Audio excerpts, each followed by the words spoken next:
సినిమాల గురించి, పాత్రల గురించి ఇంకా ఎక్కువ నా సొంతంగా నేను ఒక నిర్ణయం తీసుకునే ఒక స్థాయికి నేను ఎదగగలిగాను అన్న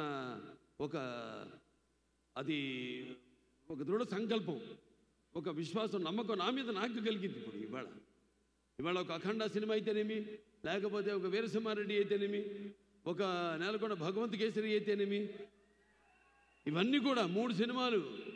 అప్పుడు 86 గుర్తొస్తుంది. 7 సినిమాలు రిలీజ్ అయితే 7లో 6 సినిమాలు సిల్వర్ జూబ్లీలు ఆడినాయి, ఒక సినిమా 100 రోజులు ఆడింది. మళ్ళీ చరిత్ర సృష్టించాలన్న మేమే, దాన్ని తిరగ రాయాలన్న మేమే. మళ్ళీ వస్తా, మళ్ళీ జాప్యం లేకుండా. ఎందుకంటే ఒక అవకాశం ఇచ్చాడు. అందరూ 2వ ఇన్నింగ్స్ అంటారు. అది ఎప్పుడు ఏదో ఒక రిటైర్ అయిపోయినా కొంచెం దారి మార్చుకుని మళ్ళించుకుని ఏదో క్యారెక్టర్ ఆర్టిస్ట్ గానో లేకపోతే అది కానీ అట్టా కాకుండా ఇవాళ నాకు వచ్చిన ఈ అవకాశం అది నా 2వ ఇన్నింగ్స్గా తీసుకుని ఈ యొక్క 3 సినిమాలు విజయం తర్వాత మనకు 3 సార్లు మన అక్కడ హిందూపురం ఎమ్మెల్యేగా గెలిచినందుకు నా హిందూపురం ప్రజలందరికీ కూడా నా ధన్యవాదాలు తెలియజేసుకుంటూ ఇక 2వ ఇన్నింగ్స్ ఇక్కడి నుంచి మొదలైందని మీ అందరికీ తెలియజేసుకుంటున్నాను. నా క్యాన్సర్ హాస్పిటల్ ఉంది. నా క్యాన్సర్ హాస్పిటల్లో మా డాక్టర్లు, మా కార్యవర్గ సభ్యులు అయితేనేమి, మాకు బోర్డు మెంబర్స్ అయితేనేమి, లేకపోతే మా డాక్టర్స్ అయితేనేమి, నాన్ మెడికల్, పారామెడికల్, లేకపోతే నర్సింగ్ స్టాఫ్, వాళ్ళందరూ అవిశ్రాంతంగా పడుతున్న శ్రమకి ఫలితమే నా ముందు ఉన్న చైర్మన్స్ అయితేనేమి, నాకు ముందు ఉన్న బోర్డు మెంబర్స్ అయితేనేమి, వాళ్ళందరూ నాకు ఇన్స్పిరేషన్గా ఇవాళ ఆసుపత్రిని ఈ స్థాయికి తీసుకురాగలిగానంటే మీ అందరి సహాయ సహకారాలతో. నేను ఇప్పుడు ఇక్కడ చాలాసార్లు రావడం జరిగింది అమెరికాకి ఫండ్ రైజర్స్కి. మాకు ఇక్కడ అయాకో ఉంది, ఇండియన్ అమెరికన్ క్యాన్సర్ ఆర్గనైజేషను. అలా ఇక్కడికి వచ్చినప్పుడల్లా మేము చేస్తున్న సేవలను గుర్తించి మీరు అందిస్తున్న సహాయ సహకారాలు, అలాగే బ్యాంక్స్ వాళ్ళైతేనేమి, లేకపోతే public and private industry sectors అయితేనేమి, అందరూ దాతలు, మీ అందరి వల్లే ఆ ఆసుపత్రి దినదినాభివృద్ధి చెంది ఏదైతే అత్యాధునికమైన పరికరాలు వీటన్నింటినీ అంటే అప్డేట్ చేసుకుంటూ అందరికీ మేము ఈ సేవలు అందించగలుగుతున్నాం. అది మీ అందరి యొక్క సహాయ సహకారాలు ఉండబట్టే తప్ప లేకపోతే నా వల్ల సాధ్యం కాదు. అది ఒకటి నాన్నగారు పేరు, 2వదేమో అమ్మగారి పేరు. అంటే ఒక పుణ్య దంపతుల బిడ్డగా పుట్టిన ఈ ధన్యమైన జీవితం ఇలాగే మీ అందరి సహాయ సహకారాలతో ఇక ముందుకు ఇలాగే మన యొక్క ఈ యొక్క సత్సంబంధం కొనసాగాలని ఆ దేవుణ్ణి కోరుకుంటూ మరి ఈనాడు డాకు మహారాజ్ అంటే ఒక పాత్ర నుంచి పుట్టింది కథ. ఇప్పుడు చెప్తుంటా చాలా సందర్భాల్లో ఒక పంచపక్ష పరిమాణం వడ్డించిన విస్తరిగా వచ్చారు, ఫుల్లీ లేడ్ ప్లాటర్, లేకపోతే ఒక పాత్రలోంచి, లేకపోతే ఒక సన్నివేశంలో నుంచి ఏదో మన జీవితంలో జరిగిన దాంట్లో నుంచి, లేకపోతే ఇంకో సినిమాలు చూసి వేరే భాష సినిమాలు చూసి ఇన్స్పైర్ అయ్యి అందులోంచి ఒక కథ పుట్టుకొస్తుందని. డాకు మహారాజ్ పుట్టింది ఆదిత్య 369 సినిమాలో. నేను శ్రీకృష్ణదేవరాయలు కృష్ణ కుమార్ని కాపాడుతాడు బాణంతో ఉరి తీస్తున్నప్పుడు, ఆ పాత్రలోంచి పుట్టిన కథ డాకు మహారాజ్ పాత్ర. ఆ వేషధారణ, వాచకం, ఆంగికం అన్నీ కూడా పుట్టింది ఒక పాత్రలోంచి. ఆ పాత్ర చుట్టూ ముందు కథ పాత్ర అనుకున్నాం ఇలా ఉంటే బాగుంటుందని, ఆ తర్వాత దాని చుట్టూ కథ అల్లడం జరిగింది. కథ కూడా ఇలాంటి కథ కాదు మరి, ఎందుకంటే బాలకృష్ణ సినిమాని కానీ నాకెంతో బాధ్యత ఉంది సమాజం వైపు. సినిమా అంటే నిన్నట్టే ఎన్నో సందర్భాల్లో కళ్ళు మూసుకున్నప్పుడు కలిగేది కళ, కలగంటున్నప్పుడు కలిగేది, అలాగే నిద్రపోతున్న సమాజాన్ని మేల్కొల్పేది కళ అని.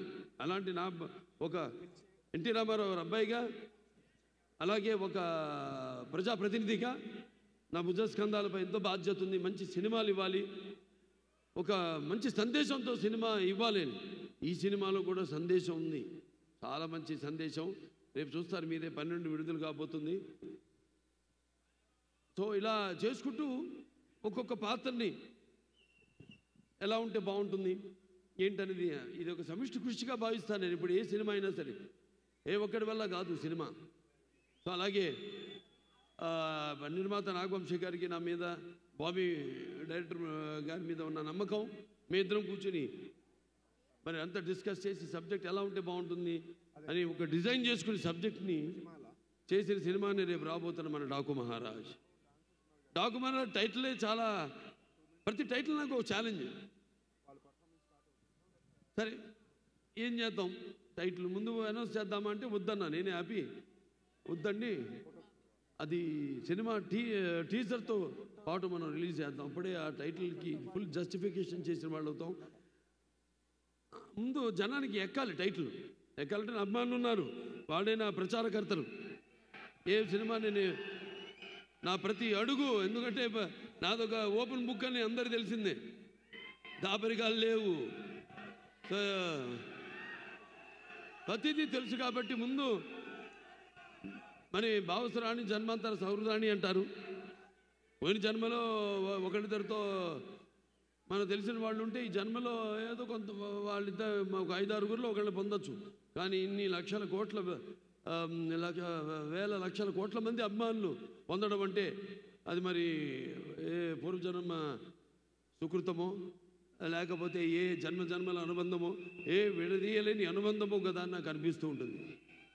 సో ముందు వాళ్ళని దృష్టిలో పెట్టుకుంటాను, అలా ఒక కథను తయారు చేసుకోవడం. మరి ఈ సినిమా విషయానికి వస్తే అందరూ అద్భుతంగా, అందరూ అంటే నటీనటులు కానివ్వండి, లేకపోతే తాంత్రిక నిపుణులు కానివ్వండి, అందరూ కూడా చాలా అద్భుతంగా ఎవరెవరు వాళ్ళు ఒక కర్తవ్యాన్ని అప్పచెప్పిన పనిని వాళ్ళు 100కి 100 పాళ్ళు వాటికి న్యాయం చేశారని చూస్తారు రేపు సినిమా స్క్రీన్ మీద.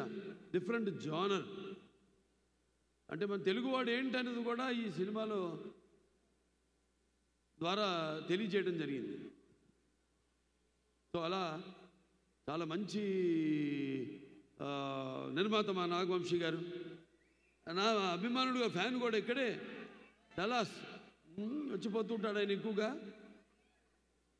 ఆయన ఎంతో ఒక మంచి నిర్మాతలు, అందరూ మంచి నిర్మాతలే. కాకపోతే ఇప్పుడు మీకు తెలుసు ప్రతి వాళ్ళు అందరూ పోటీ పడుతున్నారు. ఏది ఎంత కుంచుకుపోయింది, ప్రపంచం అంతా కుంచుకుపోయింది. ఇన్స్టాగ్రామ్ అని, లేకపోతే వాట్సాప్లని, ఇలా ఎక్కడెక్కడ మొత్తం కుంచుకుపోయిన ఓటీటీ ప్లాట్ఫామ్ కానీ, ఇదంతా కూడా కాంపిటీషన్ పెరుగుతున్నప్పుడు వాటిలన్నిటికీ సవాలుగా నిలబడింది ఒక్క బాలకృష్ణ. రెడీ, వాళ్ళ పని వాళ్ళు చేసుకుంటారు, మన పని మనం చేసుకుందాం అంతే. వాళ్ళ గురించి మనమేది భారంగా భావించకూడదు, లేకపోతే బాధగా భావించకూడదు. వాళ్ళు చేసుకోనివ్వండి, ఎందుకంటే టెక్నిక్ పెరుగుతుంది. టెక్నిక్ పెరుగుతున్న కొద్దీ మరి వస్తున్న తరం కూడా ఆ టెక్నిక్ని అడాప్ట్ చేసుకుని, ఆర్టిఫిషియల్ ఇంటెలిజెన్స్ ఉంది, ఎంతవరకు వాడుకోవాలి అంతవరకు వాడుకోవాలి. దాని మితి వాడితే అది మన మొగుడే కూర్చుంటుంది. అదే అయింది. ఏదో రోబో ఒక చెత్తను తీసుకెళ్ళి పడేయాల్సిన సందర్భంలో క్రషర్లో మనిషిని ఎత్తిపడేసింది తైవాన్లో. సో దేనికి వాడాలి, ఎంతవరకు వాడాలి, మనల్ని అది అధిగమించకుండా మన చెప్పు చేతల్లో ఎప్పుడు టెక్నిక్ అంటాను. Anything is technique. మా ఫిలిం ఇండస్ట్రీ కూడా ఇప్పుడు టెక్నిక్గా ఇవాళ బాగా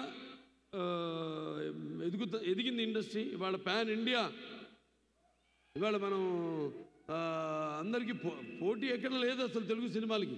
అటువంటి స్థాయికి మనం ఎదిగామంటే అదంతా మన సృష్టికి సృష్టికర్త అయిన మన తెలుగు దర్శకులు, వాళ్ళందరూ కూడా వాళ్ళ మీద నమ్మకం పెట్టుకుని సినిమాలు నిర్మిస్తున్న నిర్మాతలు.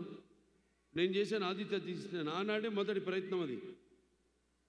నా నిర్మాత నా మీద పెట్టుకున్న నమ్మకం, డైరెక్టర్ మొత్తం టీం మీద పెట్టుకున్న నమ్మకం ఫలితమే ఆనాడు ఆదిత్య చేసిన విజయవంతం కావడానికి. అలా ఒక్కొక్కళ్ళు తమన్ ఖచ్చితంగా చెప్పాలి.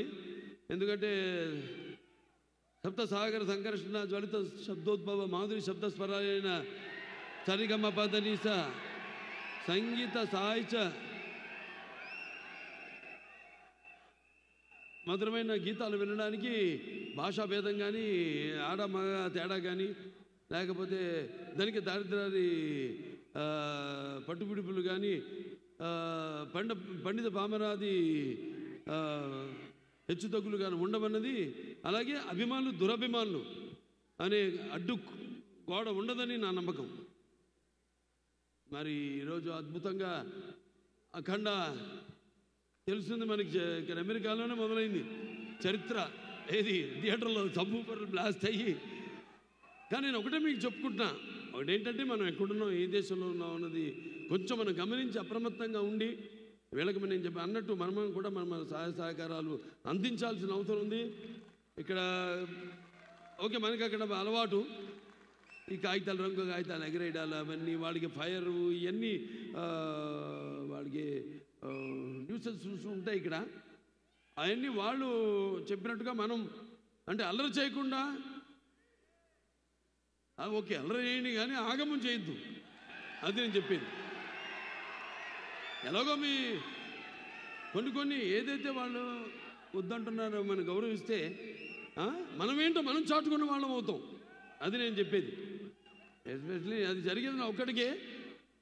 కాబట్టి నా అభిమానులందరికీ నా తరఫు నుంచి ఒక చిన్న విన్నపం ఏంటంటే, మీరు అల్లరి చేయండి, ఓకే అరవండి, కేకలేయండి, దాని గురించి కాదు, ఆగమం చేయదు థియేటర్లో.